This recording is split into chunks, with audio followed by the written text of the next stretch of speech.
Hey, good morning, everyone. I'm Mike Beam, and I have the pleasure and the honor of serving as the Secretary of the Kansas Department of Agriculture. I want to welcome you to the sixth annual Governor's Summit on Agricultural Growth. Um, like last year, we are going to do sector breakout sessions virtually, so that will enable more people to participate, and then this will accumulate with the actual summit in-person gathering in Manhattan on August 26th. So again, thank you for being on. Thanks so much for the presenters and the panelists that agreed to join us today and share their experiences and their wisdom. You know, I think most people understand that agriculture and the 70 plus sectors that we've identified within agriculture uh, present a really significant impact to the Kansas economy and Kansas lives uh, on an everyday basis. So I think it's important that collectively we look at strategies that will help or enhance various sectors and take advantages of the opportunities in this state, which include people, which is what we're going to talk about.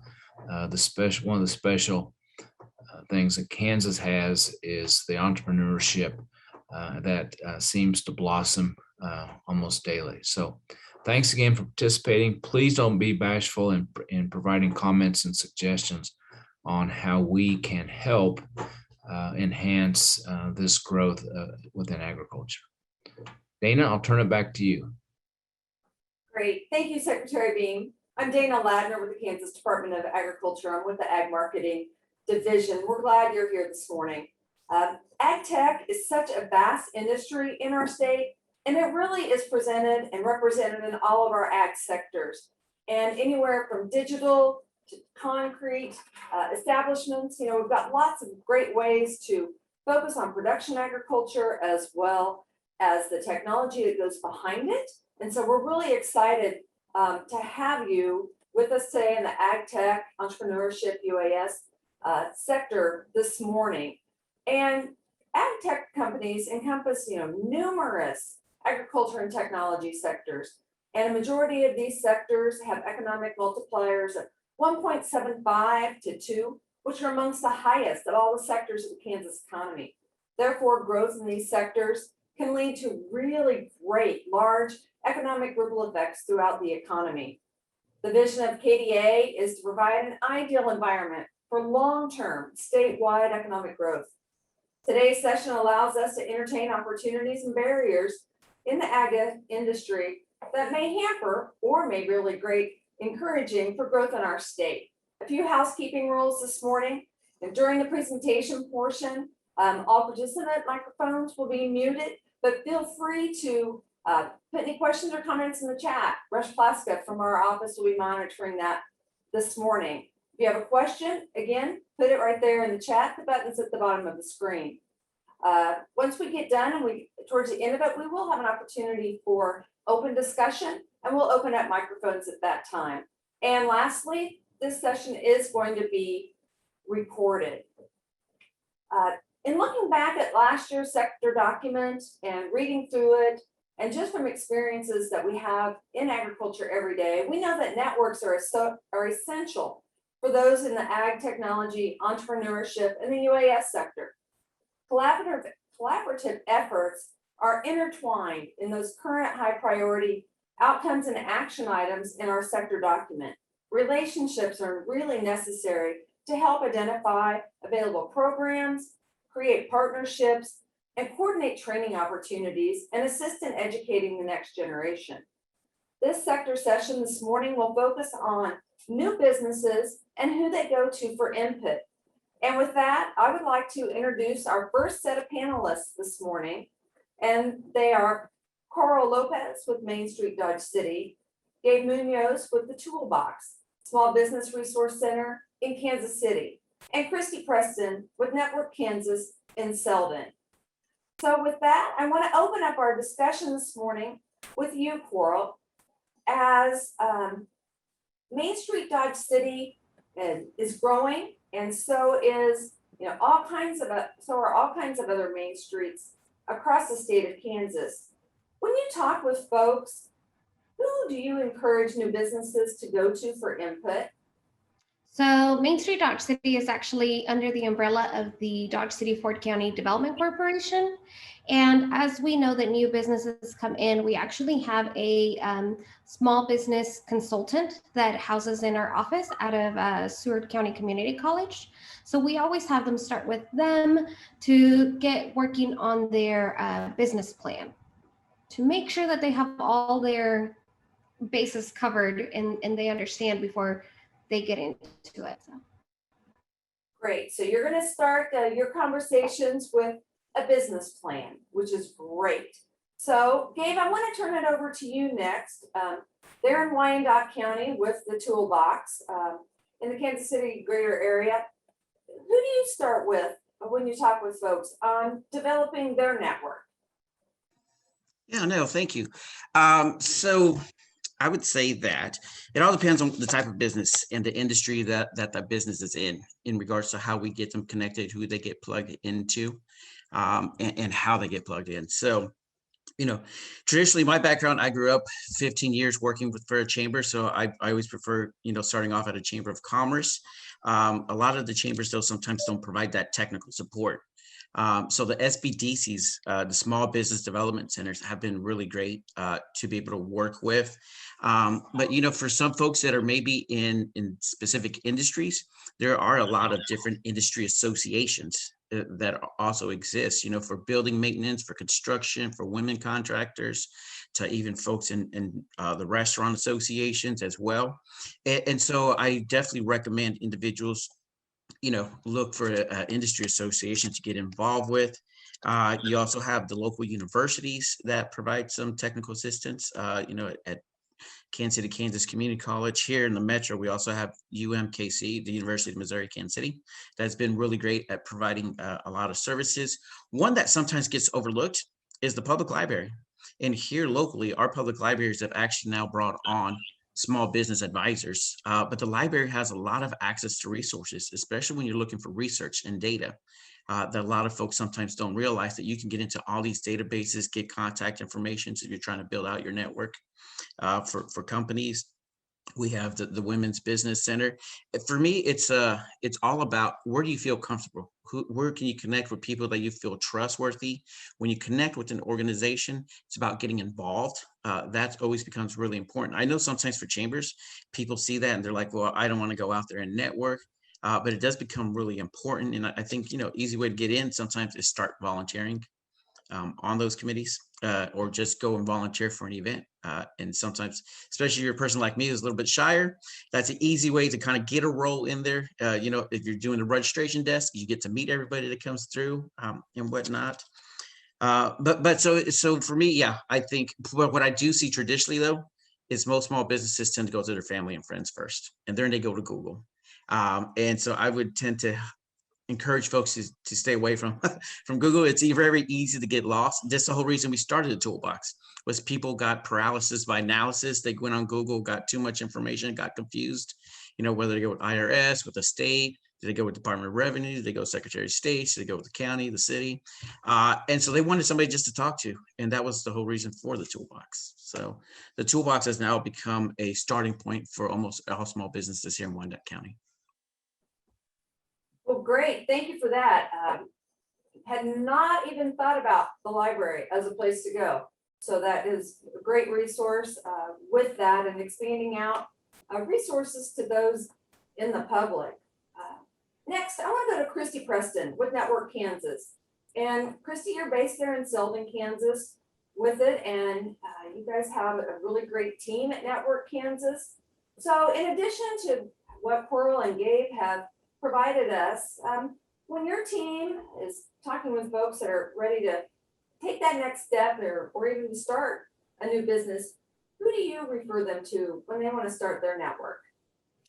Yeah, thank you, Dana. Again, I'm Christy Preston, Network Kansas. And for those of you that are not familiar with Network Kansas, we offer a statewide referral service that connects entrepreneurs and small businesses with expertise, education, and economic resources across the state. So that being said, our referral center has access to over 500 resources. So if a business, if someone is thinking of starting a business and they don't understand the taxes, or they don't know what to set the legal structure up as, if they simply call our resource center, we can connect them to, or our referral center, we can connect them to resources that will answer just about any question that is involved with starting a business. So we have lots of resources.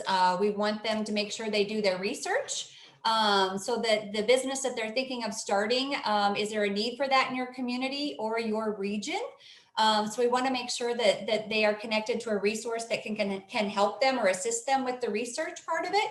And then of course the business plan is crucial. Are all of those exciting ideas that you have in your head and your dreams, let's put it on paper. Let's make sure that it's doable. Let's look at the finances. Let's put that together.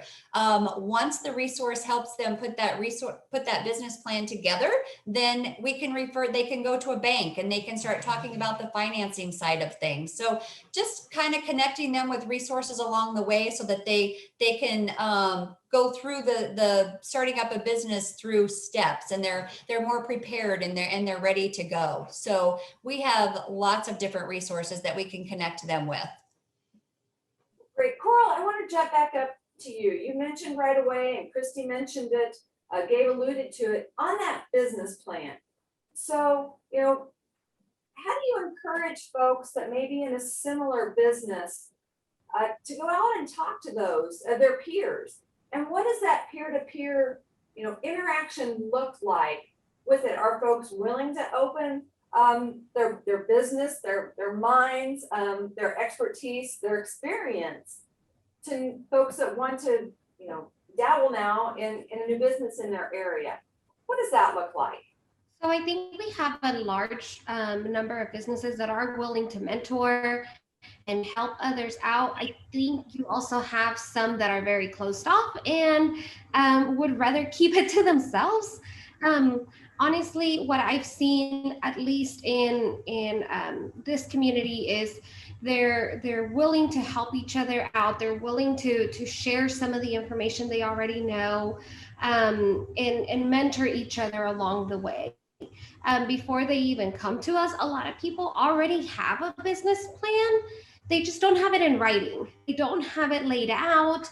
And there might be a piece or two that they haven't looked into, but when they're coming to us, they're almost ready to open. That business plan just helps so that if something unforeseen comes up along the way, then they've already talked through it with somebody and they almost have a plan in place to get through those hurdles.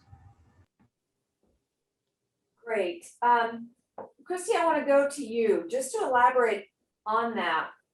Are folks ready to take that step to get ready to open when they come to Network Kansas, or are they back a few steps with that before they get there? It seems like there should be a lot going on, and before you open your doors with it. So how does that fit with the folks that your team interacts with?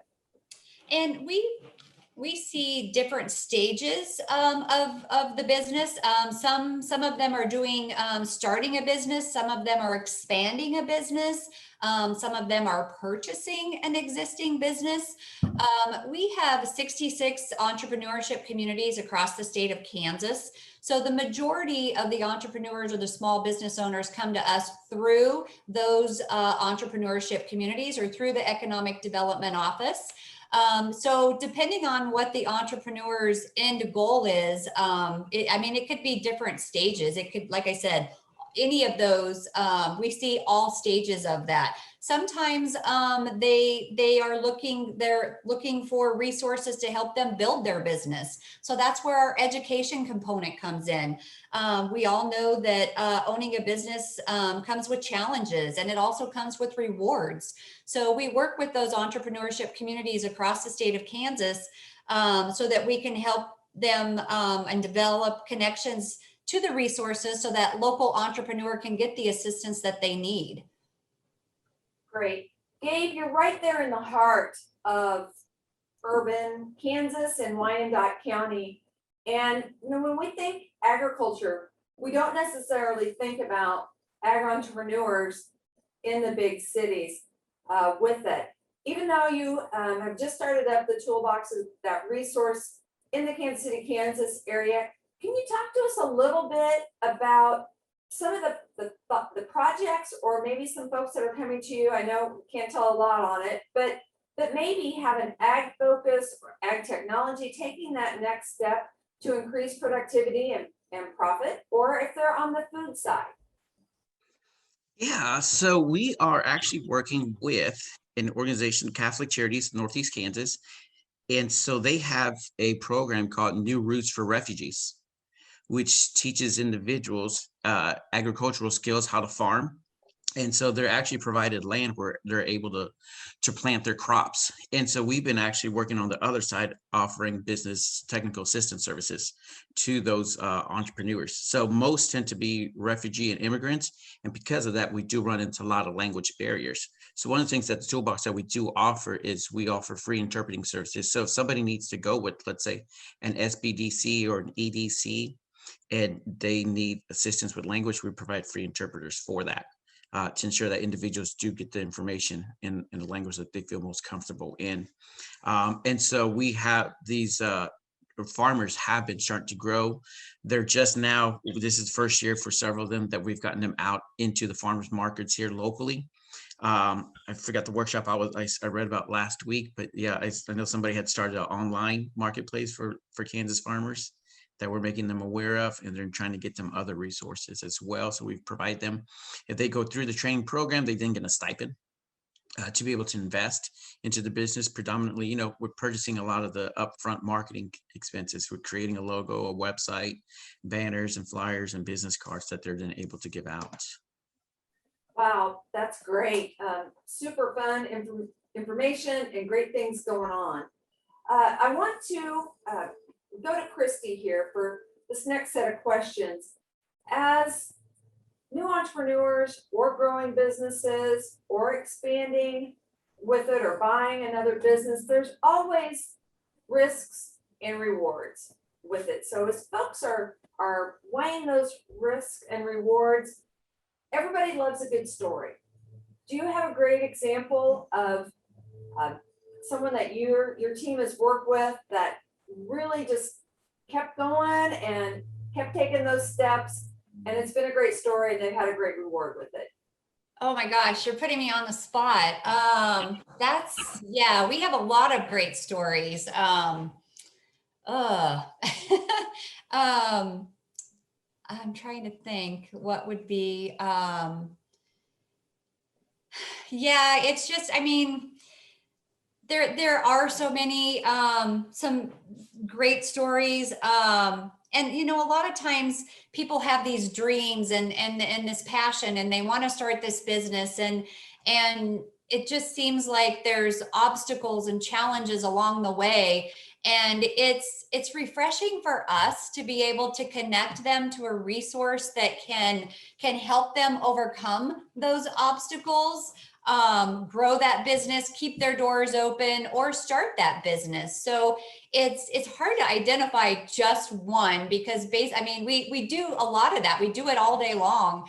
And then we also have our gap financing, and other which we have statewide programs through Network Kansas. And sometimes when they go to the bank and there's a risk involved there, and they can't get financing for 100% of it, but they're an entrepreneurship community, and so now they have access to gap financing, and we can help put the last piece to the puzzle to get that business open or to save that business. So just being able to be involved with it and watching them go along the steps, and then later visiting that store and seeing how successful they are, or talking to that business owner, those kinds of rewards are what we do all day long, and that's what keeps our batteries charged. We love that. We love being able to be the connector. We're connecting them to the resources that they need. So as far as one individual story, I'm gonna have to have a little bit more time to think about that, Dana. Oh, okay. We have just about a minute left in this section. Gabe, you have a great story to share? Oh man, I got several different ones. One I think that I find inspirational. It was Vasquez Construction. So Joe Vasquez was an accountant. Went to school, studied, went to work to become an accountant. Worked for 5 years and found it very boring. And he wanted to get out in the world. Wanted to get his hands dirty. Didn't like sitting behind a desk, and so he decided to start a construction company. And so his first year in business, he did $36,000. And really, he was trying to decide, did I make the right decision? Did I not? But he surrounded himself by positive people who have been through it, people who told him, it gets better, it goes up. Individuals who then showed him about government contracting, helped him with finding out about bids, putting bid packages together. Then after that, getting the financing to be able to work those projects and handle multiple projects. Here now, he's been in business for 10 years. He just last year was awarded Missouri Small Business of the Year. And then he's at over $40 million per year. And so to be able to see him take advantage of the resources that exist, helping him get connected and being there when he was trying to decide whether he wanted to continue or not, and had those negative thoughts, and being able to keep that positive mentality, becomes really important. Well, great. Coral, what about your work there in the Dodge City area? You have a great story as we finish up this section of the program this morning.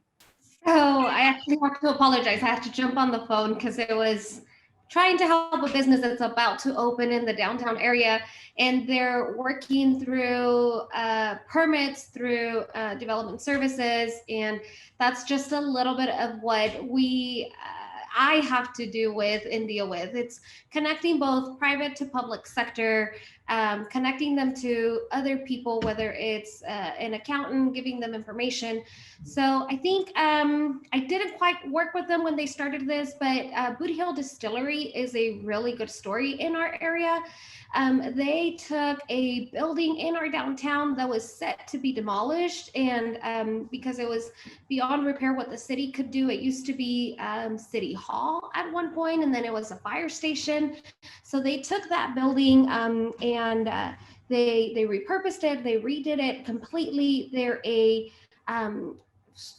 soil to sip distillery. So they're farmers, they have a little bit everywhere. So they're farmers, they grow the seed, they plant the seed, they harvest it, and then they take it into their distillery and they distill it right all in downtown. And then their spirits go all throughout the nation now.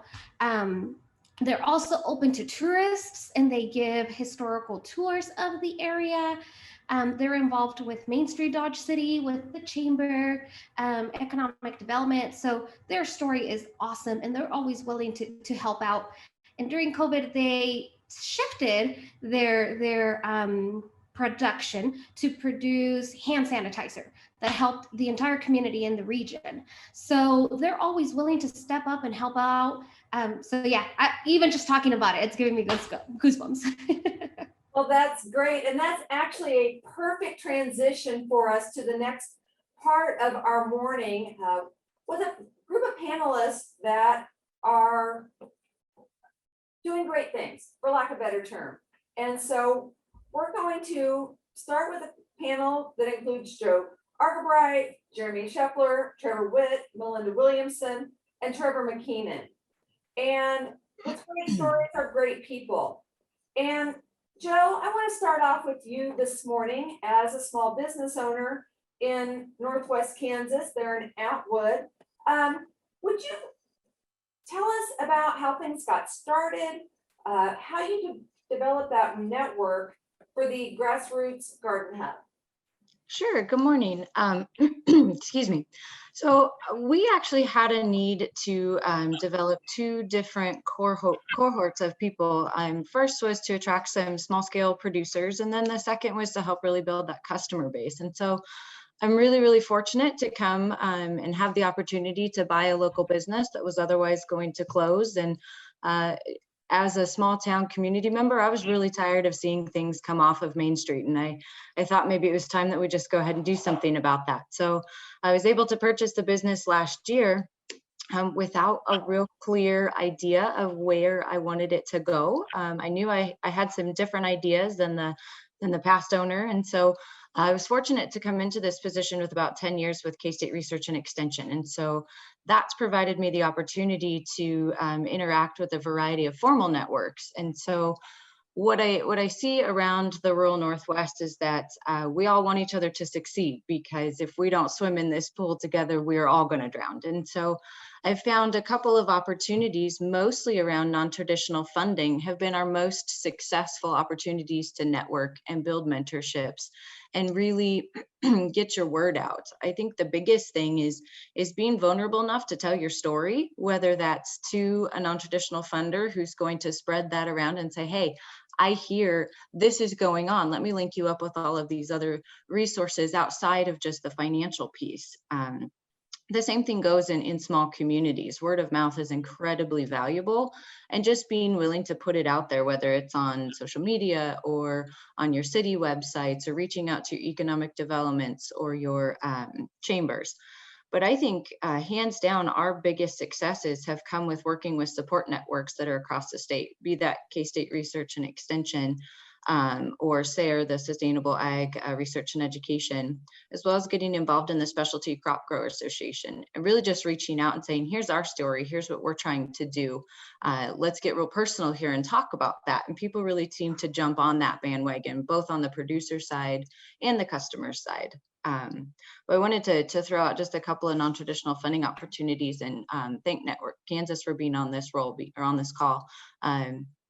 We actually are an e-community out here in Rollins County. And so we were able to get an e-community loan through them. And not only the experience that they bring and the number of networks and connections they have around the state, but that's been incredibly helpful, as well as working with the Rural Grocery Initiative, Northwest Kansas Economic Innovation Center. I saw Scott was on this call, as well as Greater Northwest Kansas Community Foundation. I said that one wrong, but lots of acronyms, but lots of people willing to help and tell your story for you. And I think that's been hands down our biggest success in getting people interested in what we're doing. Well, great, thank you. That's a lot of great resources, and how the full circle goes on. You meet one person who connects you with someone, then you have some opportunities for funding that you weren't even aware of at that time. So I want to turn it over next to Jeremy Scheffler with Peabody Sausage House. I was able to interact with Jeremy in 2020 as part of the Securing Local Foods Grant Program. And so, Jeremy, you want to tell me, and those that are on today participating, a little bit about Peabody Sausage House, how you guys got started and developed that network as a processor in a small community. Yeah, thank you for having me on first off. This is a great opportunity, and I'm glad, hopefully somebody can get something out of this. But so I grew up in a small town in Peabody, Kansas, and this processing plant's been around for 50 years or so. I remember walking to it when I was a little kid. I was gone for 14, 15 years out of the community, almost 20 years. We came back. A buddy of mine I went to high school with. We decided to purchase this plant to keep the tradition going. This plant was on the verge of shutting its doors, so we took the leap and started working with the community, the local bank, and really got things rolling again. So now we're here, and we're doing pretty well, and thanks to grants and the monies that were out there that that helped us get us going and kept us going throughout the COVID. So that's kind of our little story, and our plan now is to keep growing and just keep doing what we're doing. So I want to reflect back to that Securing Local Foods Grant that you applied for and were a recipient of. How did you find out about that grant, and did you have any help filling out that application? What was a little bit about that process? Because grants can be scary when it's at the federal level. absolutely. We're a member of the KMPA, which is the Kansas Meat Processors Association. So I guess I highly recommend whatever industry you're in, find some type of organization that you can tie yourself into. And I literally sat in front of my computer until 12:01 where they're accepting applications. I had it all written out myself, and then just to hit click and submit it. And a couple weeks later, we found out we were a recipient of it. And so that's kind of where I was at with that.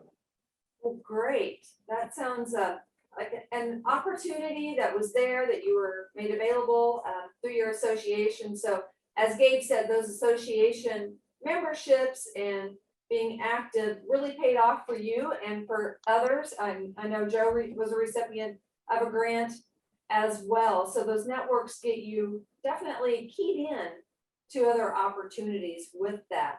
So Jeremy, I'm going to transition over now to Trevor Witt.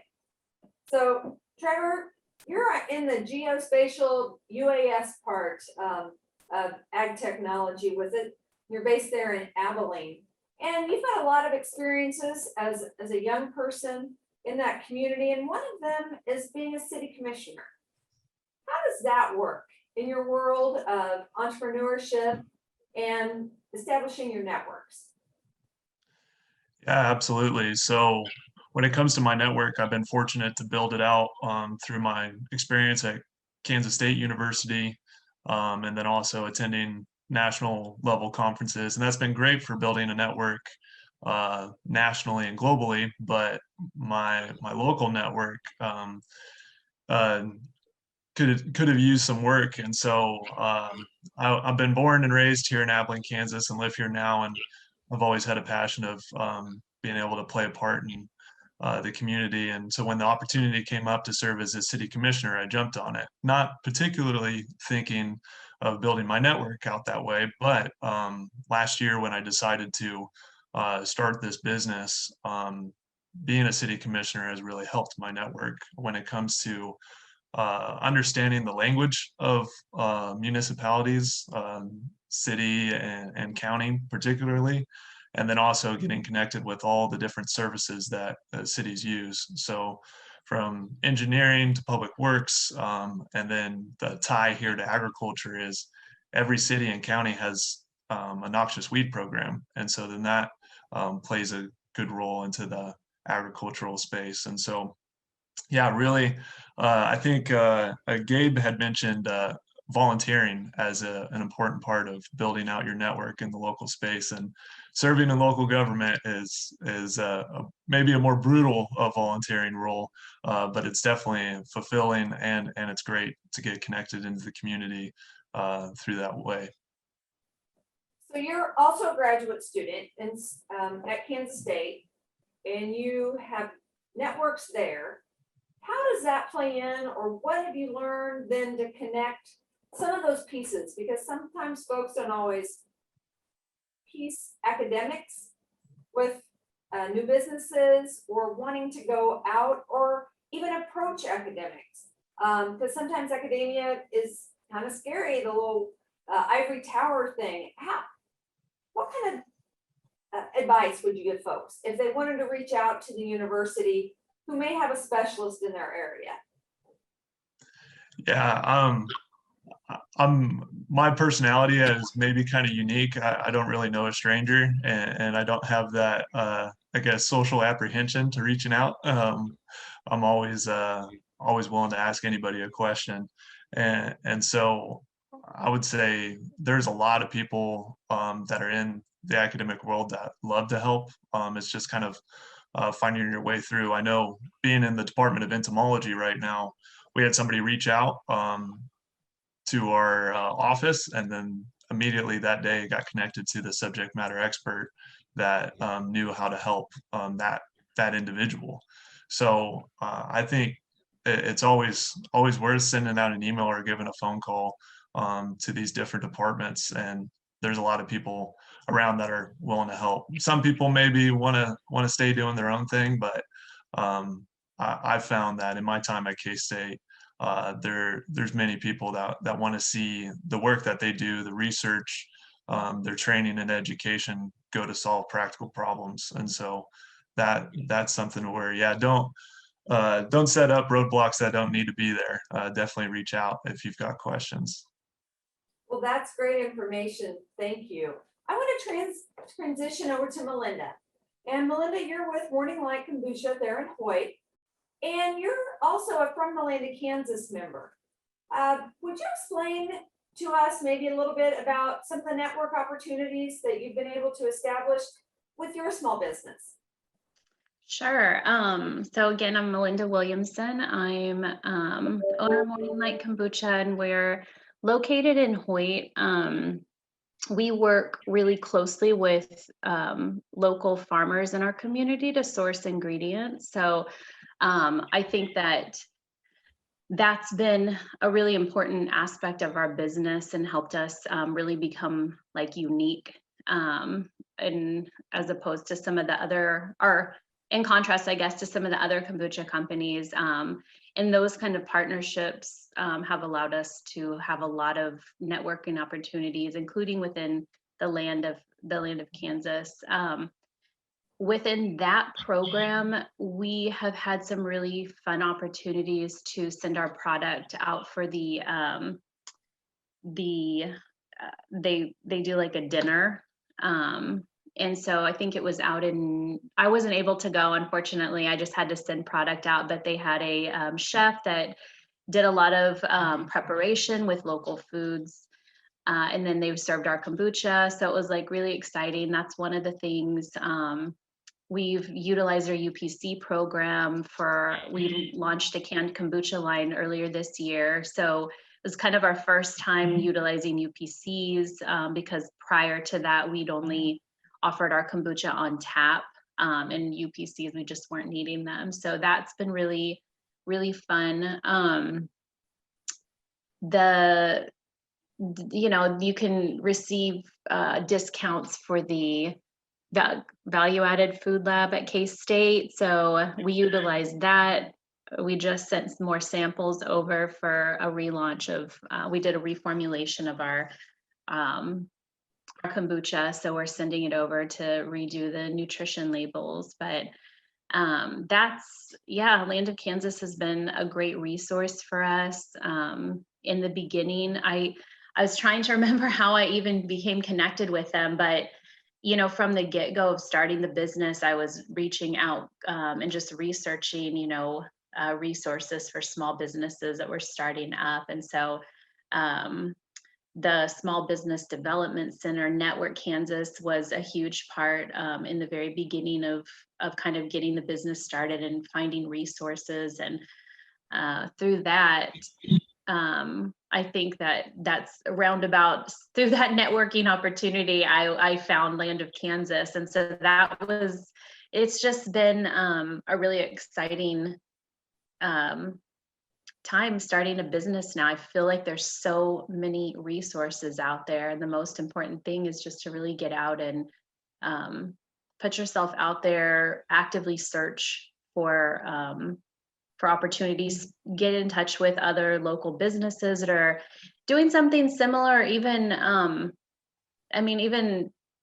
even if they're not doing something similar, just networking with them. So that's been an important way that my business has been able to grow. And we do a lot of like cross promotions with our farmers, and when we're releasing new flavors, we're always saying where we're sourcing these ingredients from. And so and then also we work with a lot of just small businesses. We try to do our best to get all of our promotional materials, our bottles, our stickers, like everything, our t-shirts, like from local businesses. So we're putting money back into the local economy.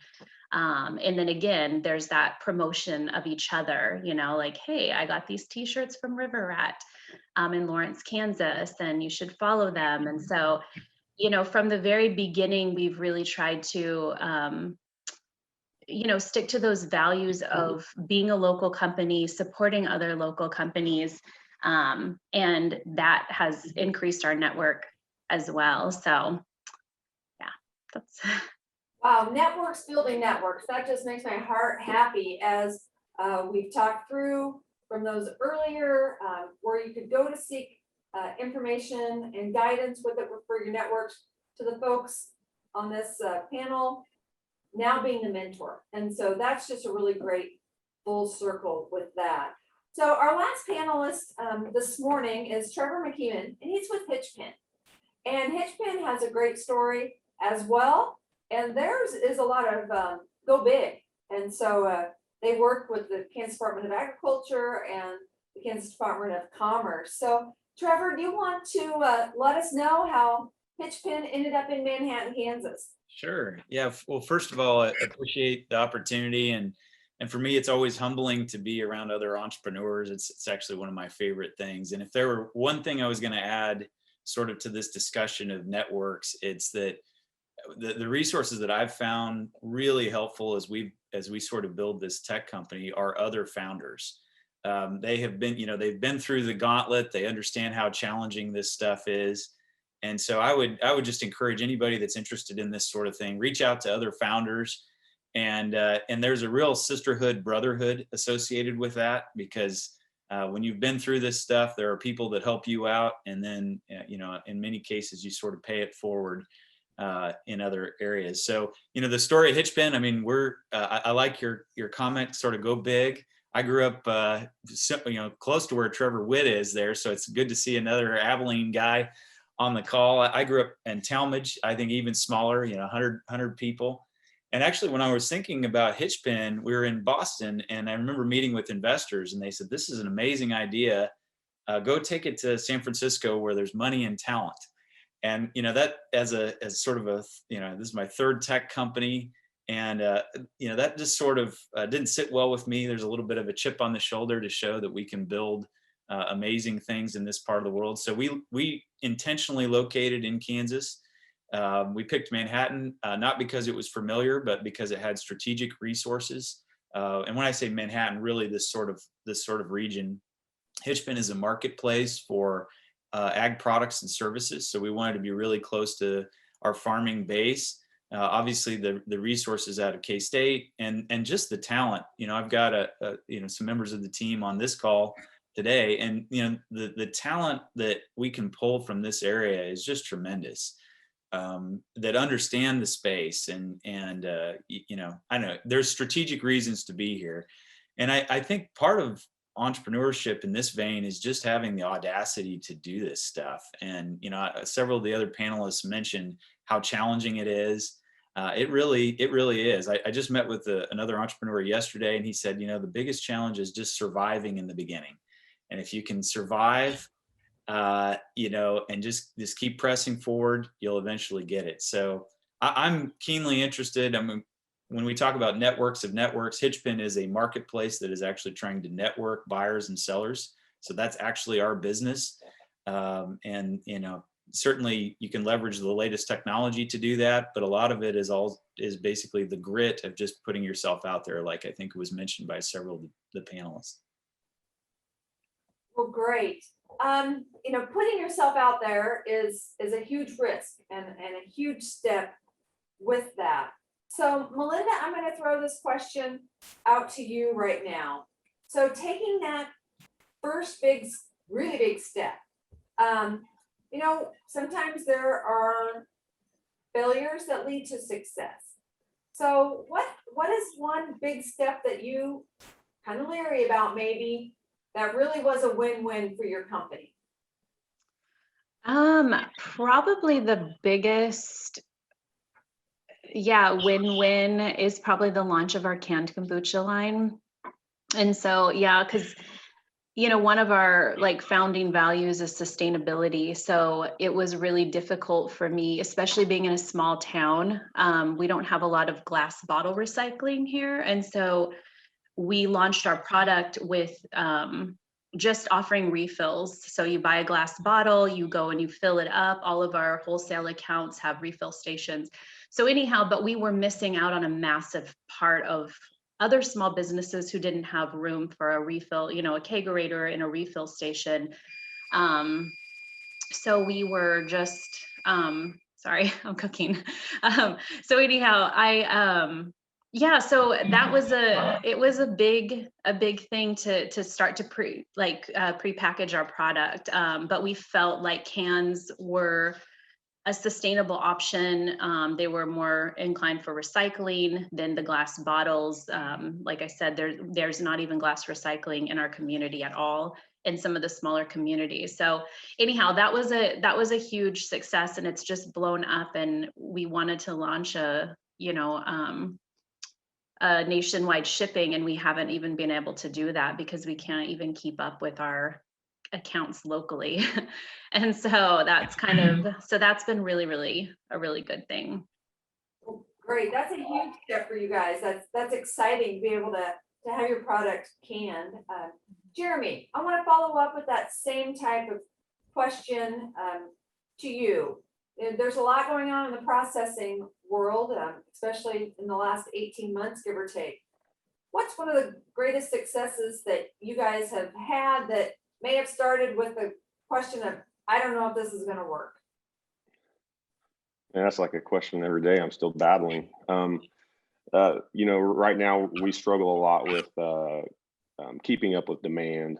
One of the greatest things we ever did was receive a little bit of that grant money and applying for that, and that allowed us to purchase some technology to increase production and increase productivity. The flow in this industry is more important than a lot of things. I want to help out more of the local ranchers, help them get, process their meat, because, a lot of these large processing plants shut down. So our goal was to try to take as much as we could. And it's kind of a double-edged sword, but it's paying off. So I didn't want to overwork my employees, but, I got to give a lot to them. They're fantastic, and they sacrifice a lot as well. So. Oh, great. Trevor Witt, same question. What do you got for a story on something that you questioned that ended up working out?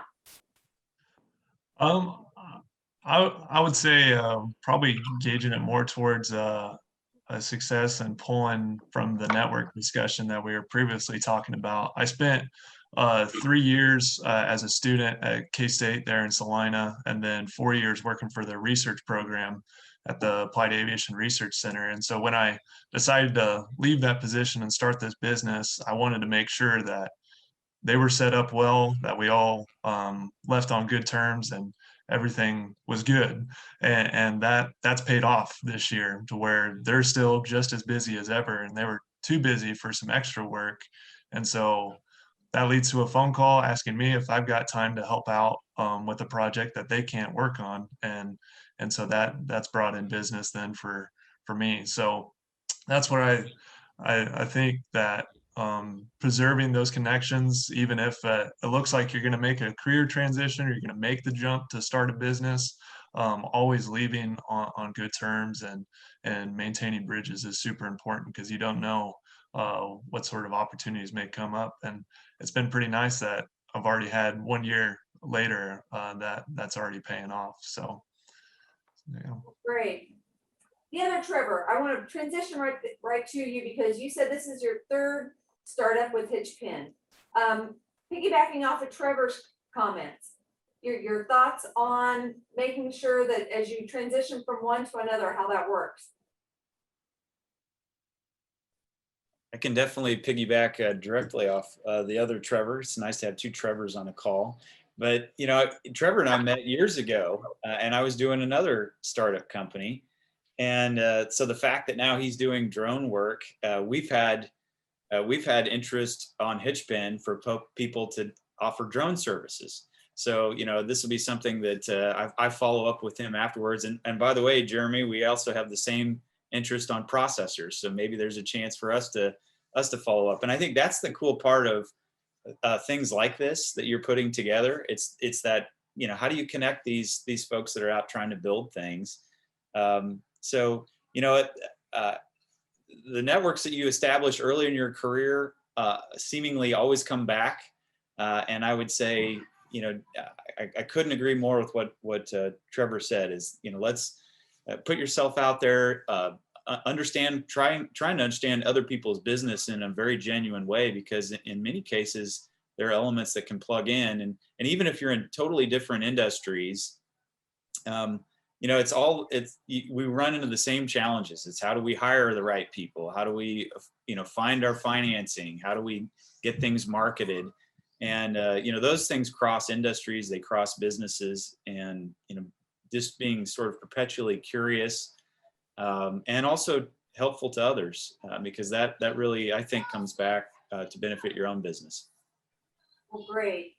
Helping others is something that Joe, I know that you do out there at Atwood. What do you have here to help kind of close up, wrap up this session that you'd like to give us a big success? Sure. I wanted to thank Trevor for mentioning just that survival of that first year or so. I'm not sure how many people questioned my sanity when I purchased a business going into COVID. And the number of failures that we've had have been pretty astronomical, but I think you can't assume that any failure is ultimate. So being able to use that as part of your story, specifically for us, we bought a business and wanted to build in an arena where we know the regional food system across our part of Kansas, every single step has a lot of room for capacity building. So putting a positive spin on that. And I think celebrating the little things. I wanted to celebrate this morning that I got to see Melinda. I have read her Huck Boyd Institute, Now That's Rural Kansas profile. So it's so neat to hear that story again, but to celebrate the little things for ourselves as well as the people out here doing the same things, but also to celebrate what moves your community forward. I renovated an old building and tore down 2 additional buildings in our downtown, and I had no idea what that would mean to our community and how much that would pay back in spades in support and offerings for help. And I know this is a little failure, but we're here to support you and we really want to move you forward. So this has been great this morning. Thank you. Well, great. Thank you to all of our panelists this morning. And now it's time for a little audience participation. And this includes the panelists as well. We're going to have a poll put up on the screen, and it's in alphabetical order. So you are going to have to scroll down some as well. But we'd like you to pick 3 of the options, and these are directly taken from the sector document that's posted online for this AgTech Entrepreneur UAS as far as priorities. So pick 3 and don't forget to scroll down with it. So, let's look at the options, building a dynamic network, or emphasis on internships, mentorships in that K-12, looking for leading to readiness in the Kansas workforce, heightened, awareness at the level of technical 2-year and 4-year. Is there enough education out there on careers in ag tech, data management, entrepreneurship, or imagery with it? Or, is another great priority on marketing, the business-friendly environment that we have here in Kansas. We have the next one on noticeable progress towards broadband options and seamless connectivity. I know Trevor Witt and the other Trevor as well, with everything going on, that seamless connectivity statewide is so important, and actually to all the businesses and the communities that were represented in both panels. What about programs for those in middle school and high school, really being able to introduce them to this industry? Or is a high priority on startup capital, included options for small and very small businesses. I understand, sometimes there are great programs, but we're not ready. We're not there yet. We don't have 10 or 12 employees to add, but if we add 2 or 3 for some of your businesses, that's huge increase in your workforce. Or some of those top priorities are state-sponsored soft economic development incentives into this sector. So as we take here another minute, please feel free to pick those top 3 that would work for you and your client base with that. And now it's kind of that awkward pause as people are going through and picking them. And so it is hard to choose, as Chris put in the chat, that all are so important and valuable, but we want to be able to have a little conversation with all the participants after we get done with this. So Sean in IT, if it looks like we've got a lot of folks that have already submitted, if you want to go ahead and be able to put those results up so we can take a look at it. So they should be on your screen right now. And there's a lot of ties that we have in here with it, but first off, it looks like, you know, that marketing, the business friendly community up there at 53% of those of you that voted on that, leading up with a lot of things going on there, whether it's building those networks, reaching out to the K-12 and the university with it, and we'll get these results out to you guys afterwards, so you have this information from those that registered and participated today. So with that, I really want to open this up to the participants that are on this morning. So if we have folks that really have, you know, strong thoughts or how we could get somewhere, if you want to let us know your opinion or how we go in the, you know, the right direction. And, you know, who needs to be at the table? You know, how can we get things going forward on some of the education issues, the broadband connectivity issues? You know, who does that need to be who needs to be at the table?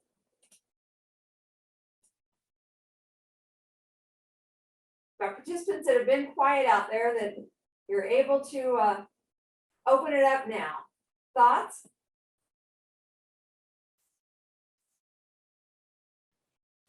Dana, this is Lori Piper with Kansas SBDC at Washburn University and also the Washburn University Bright Center. I really want to thank you for putting together this panel.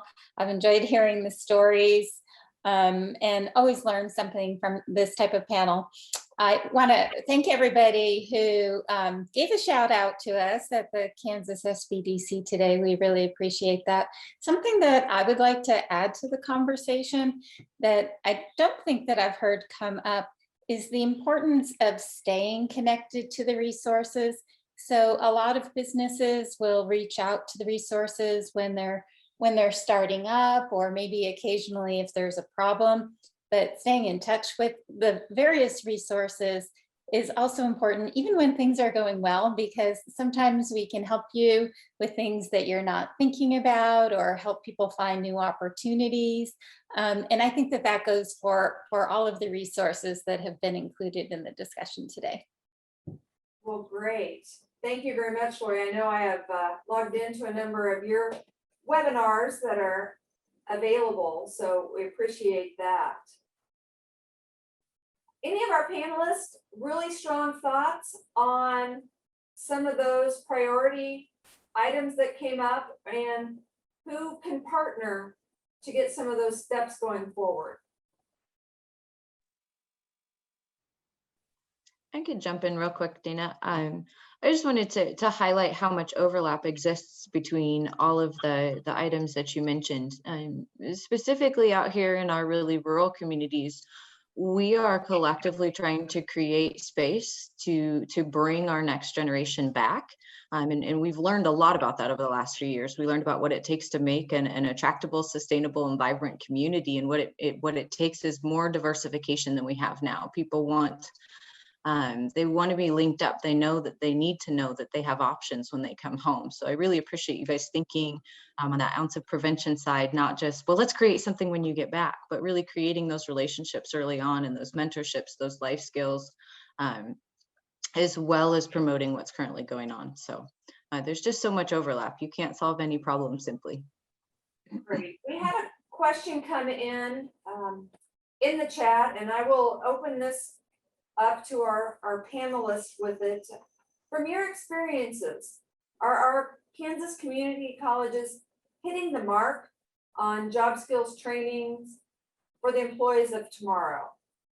And if not, what could be the hurdle we need to start to work to overcome that? So in your fields or in your local communities, are our local community colleges in Kansas, which we have 18 or 19 of them, are they hitting the mark on training our future workforce?